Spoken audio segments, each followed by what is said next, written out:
Hello কাওয়া, এই তো হাসু আপা শুনতে পাচ্ছি। আমাকে কিছু ইলিশ মাছ পাঠাও।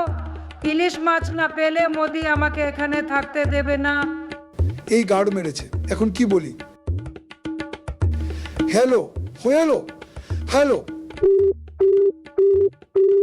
এইবার বুঝো ঠেলা।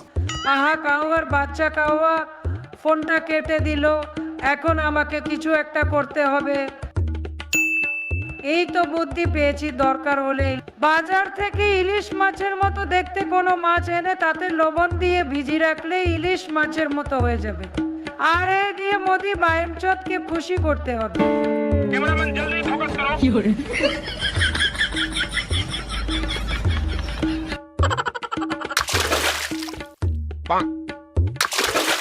দিলাম লবণ পানিতে সিলভার কাপ মাছ ছেটে লবণ পানিতে ভেজানো থাকলে এইটার স্বাদ ওই